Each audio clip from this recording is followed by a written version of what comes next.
All right, man, they say no justice, no peace.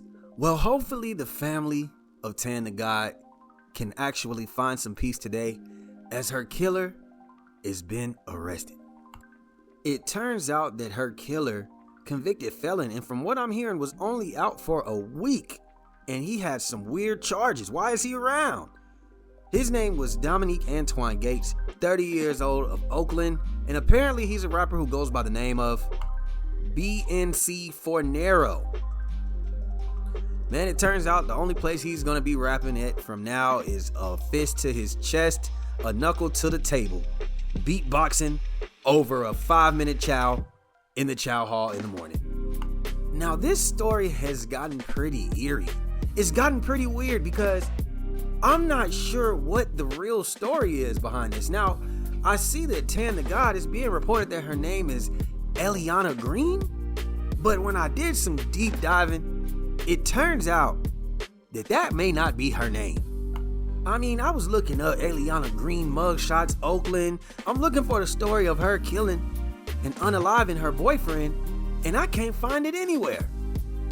Now, thank God that there's some people on the internet who did the job for me, and apparently she had a boyfriend named Taiwan Lamar Moore, 24, of Oakland. And when you match up her story that she's done in interviews, it really matches up with this situation. I'm going to read you the article from CBS in 2019. It says an 18-year-old Antioch woman has been charged with murder for allegedly fatally shooting her boyfriend during an argument in East Oakland last week. Lalique Westbrook was charged and arraigned on Friday in connection with the fatal shooting of Taiwan Lamar Moore in the 1800 block of Church Street at about 8:52 p.m. on March 26 and appeared in court again on Tuesday. Westbrook is scheduled to return to court on April 10th to enter a plea. Westbrook and Moore were sitting in a parked car having a heated discussion and then engaged in a physical altercation. Oakland police officer Chris McLean wrote in a probable cause statement, "The fight stopped and Moore sat back in his driver's seat but continued to argue with Westbrook, and she grabbed a loaded gun that was sitting in the car's center console and shot him multiple times," according to McLean. Moore died from his injuries, police said. Westbrook fled the scene but was arrested at the Kaiser Permanente Medical Center in Antioch at around 3:30 a.m. the next morning, McLean wrote. When police interviewed Westbrook, she admitted shooting Moore with a loaded handgun. According to McLean, Westbrook is being held at the Santa Rita jail in Dublin without bail. Now, I know what you're thinking. Why is her name two different names? Now, I can't 100% say this is why, but from what I'm hearing is that when she went to jail for killing the boyfriend for self-defense, she spent some time in jail fighting her case, allegedly 3 years from what I've heard, and eventually they gave her a plea and it would be time served. Now, if it was the other way around, the man's definitely not getting a plea. He's not beating that case, but we gotta think she's a young woman, 18 years old. She sounds like she could have finessed, hey, this man hit me, he was threatening me, I was scared for my life. She probably shed a few tears, and they made her do the time served, and that was that. Now, this is where it gets tricky.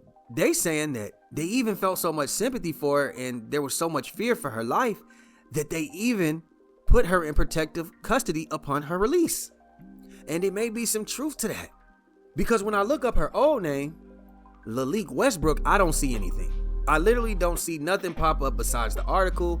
They don't show her face. It seems like everything's been scrubbed off the internet. Now, if you type that in on YouTube, Tan the God comes up. Now, I'm not sure, but y'all can let me know. But the story goes, after she gets into protective custody, she wants out. And she signs off to get out of protective custody and be back into the free world. Now she's ready to cloud up off of that body that she had 6 years ago and decides that she wants to go on the internet and promote her rap career based off the fact that she killed her ex. And that's where all the disrespectful things came through. Y'all know she putting her ex in a backwood. She's naming the mixtape and the songs off of the narrative that she killed her ex and things of that nature. She even described how it happened, and it matches up with the story that I just gave y'all. Well, when you look at her interviews and she's saying nobody gonna do nothing about it, I don't know if she thought because it was 5 to 6 years ago when this happened that she would be okay, but that was a vital mistake. Now, the moral of this story is, I don't know shit. But I do know that niggas just ain't targeting women rappers like that. So when I look at this situation and I see somebody was willing to kill her in front of a beauty supply store, broad day, women out there dancing with their kids. I can't do shit. Come in here, put his ass back on my They not like us. This is the car. We gon' wait this shit up. Come on. Look, they not like us. They not like us. They not like us. Look, I said they not like us. Come on, girl, we this bitch. We gon' wait this shit up. They not like us. They not like us. They not like us. Why would you make us mad? Told you I said he was bad. You about to get dead like a baby dad. Heard your last song. What does that tell you? That sounds like that's possibly some get back for the situation of her clowning her ex. Now, I know pretty soon the internet is going to find a way to link Dominique Antoine Gaines to the ex-boyfriend, and we'll get the answers that we're looking for. As of right now, we don't really have any more information. That's all we got. Let's discuss it. What's happening, YouTube? It's your boy, Just LaFlair. It's him. What up, YouTube? It's the Top G. And if you're not subscribed to the LaFlair Lounge, then you better tap in now. Hey, yo, what the fuck? Yeah, man. Hey, be sure to hit that like button. Hit that like button. Y'all continually keeping me in the algorithm, man. The views is looking good. Everything looking good. So I just want to say I appreciate y'all. I appreciate y'all. Now, man, back in the day, I had a favorite song.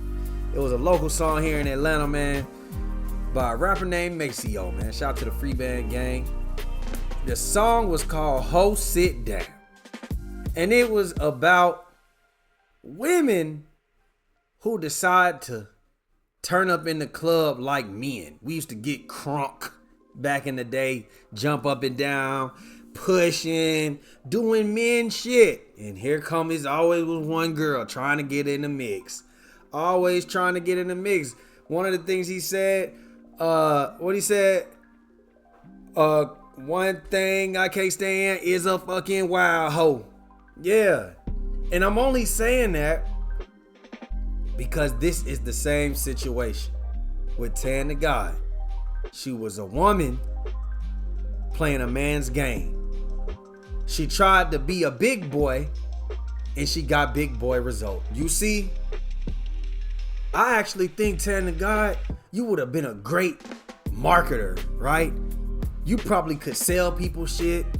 You probably could have been a nice marketing person for record labels, you know, because you did a good job with your marketing.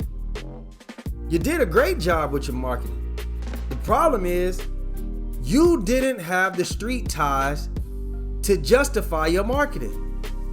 You didn't have the protection. You didn't have niggas out there that is willing to die about you. You ain't no street nigga. You was a young woman playing a man's game, and a nigga came and cut your lights out. Broad daylight at a beauty supply store. No security, just walked up on you, walked you down in front of the kids. Wasn't a smart decision, baby girl. You see, the problem is you turned a domestic violence situation where the police even tried to protect your life. Allegedly, that's if this story is true. You turned that into a street situation. And I'm assuming that you think that street beef expires. You can't just talk how you want to talk. You can't say that family ain't gonna do nothing to me and just think that you was cool. You really was just laying up back in Oakland? Like everything was just cool? Come on, man. To be honest with you, I don't even know why you go that route, man. This drill shit, all this shit that you rapping about, when people is rapping about bodies and real street shit, bro, how many of the people really still are doing that? How many people really make that? It's an expiration date on that shit. You see they took out King Von. You see other niggas, they in jail or they dead. It don't last long. It's very few that can make it to the top. You should have been trying to be Lotto, Ice Spice, Megan Thee Stallion, Sexy Red, Glorilla. That's who you should have been. You need to look at what's going on right now in rap. Who's at the top? Who are my peers? Those are your peers. that's the subject matter you should have been rapping about. Hey, hate to say it, maybe you should have went and got you a little BBL. You know what I'm saying? All you needed was some ass. And I hate that that's what you gotta do, but I'd rather you go get that BBL any day than you decide to try to diss a dead op. And you still don't have the means to even leave your city. Are you serious? I mean, damn, even Fulio made his goddamn hitters take a road trip. He didn't leave Florida, but if they really wanted him, they had to drive 3 hours. At least he made his hitters take a road trip. You killed the man on the east side of Oakland, and then you went and did a meet and greet at a beauty supply store with no security on the north side of Oakland. And I heard Oakland ain't that big of a city. So a road trip, he could have took the bus to come drill you, girl.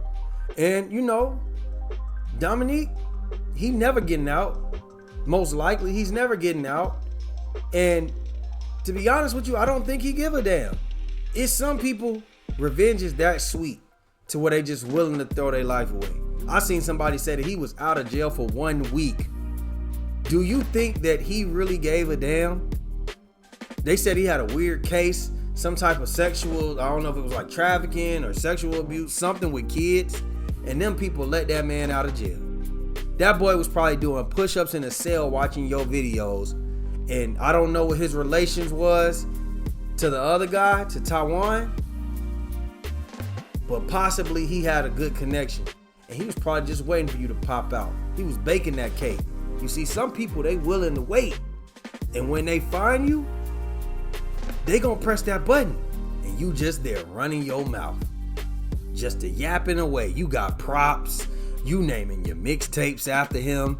You really was out here playing in these people's face, and now look at it. The abuser, he dead. The person that killed the abuser, the rapper that was trying to clout up off of his name, she dead. And the homeboy, the real killer, the driller, that nigga's in jail for the rest of his life, most likely.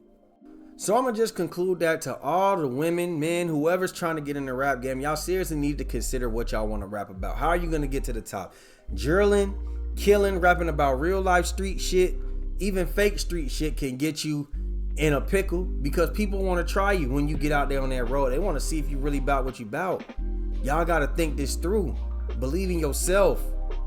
You need your raps. You need to make good music more than you need to bring a story. More than you need to bring some type of violent image, some type of character. Because that'll get you drilled. Nailed to the paint. Nailed to the ground. It's better to buy your mama a house to get scraped up off the corner, right? Internet clout ain't never worth it. Is it gonna get you a check? Hell the fuck no. So, I just say, man, y'all be careful out here in these streets, man. Rest in peace to Tan the God. Tell me what y'all think, man, down below, man. Like, share, subscribe, comment, hit that notification bell, and we out, baby. Boom! You are now tuned in to the LaFlair Lounge with your host, Big Just LaFlair. Motherfucker. You are watching a master at work.